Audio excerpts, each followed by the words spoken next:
कोई भी तीर्थंकर आपकी किसी भी प्रकार का रोग शोक दुख कुछ दूर नहीं करेंगे, क्योंकि वो सिद्धालय में बैठे हैं। फिर महाराज मंदिर में जाके कुछ नहीं मांगना चाहिए।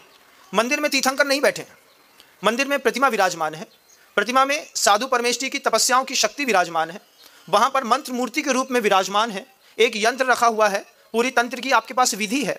तो तीर्थंकर से जो सिद्धालय में है उससे कुछ मांगेंगे तो कुछ ना होगा। लेकिन मंदिर की प्रतिमा के सामने अगर आप अभ्युदय सुख के लिए प्रार्थना करते हैं, जहाँ कहते हैं अपुत्रीन को तू भले पुत्र कीने, दरिद्रीन को द्रव्य के दान दीने, महासंकटों से निकाले विधाता, तू ही सर्वदेही तू ही कामदाता, ये जो पढ़ते हैं ये व्यर्थ नहीं है। क्षयोपम सम्यक दर्शन के साथ जब आदमी के मस्तिष्क में सम्यक दर्शन में चल मल और अगार दोष लग रहे होते हैं, उसमें वो अपने इष्ट की प्रतिमा के सामने अपने जीवन को सफल करता है।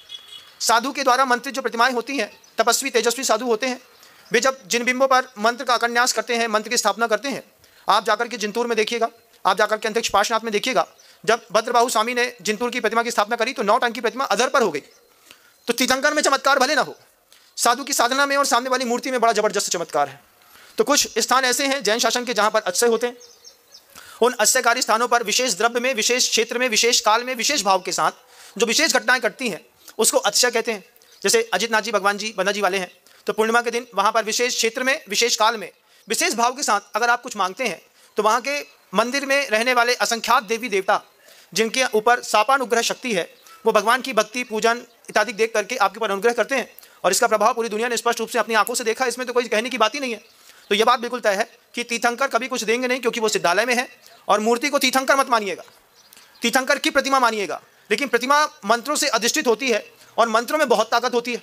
जब एक शब्द आपको कोई गलत बोल देता है तो आपका चेहरा उतरता है कि नहीं, ब्लड प्रेशर बढ़ने लगता है। तो जब एक शब्द बोलने पर आपका पूरा चेहरा उतर जाता है, तो फिर आचार्यों ने जो बीजाक्षरों में एक एक बीजाक्षर के हजार हजार रक्षक देव हैं, ओम ह्रीम श्रीम क्लीम एम अरहम बम बम हम हम सम सम तम तम पम पम, ये जब पढ़ रहे हैं तो क्या इन मंत्रों की कोई शक्ति नहीं है?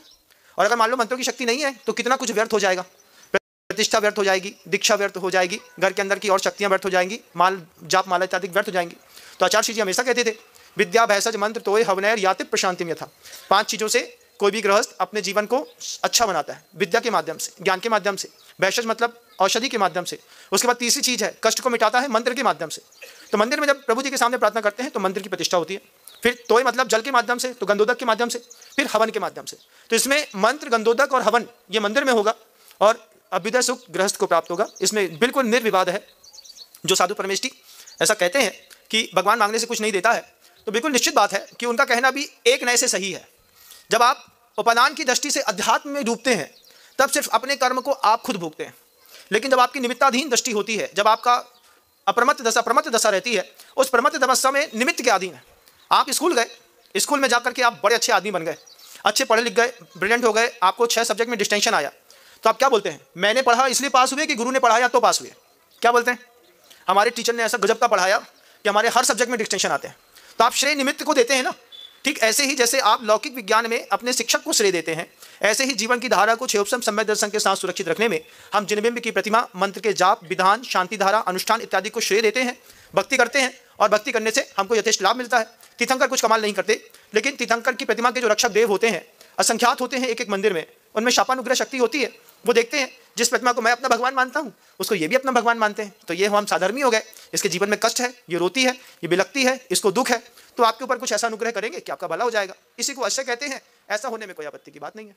ये बात सभी को समझना चाहिए, साधु परमेष्ठी को भी समझना चाहिए।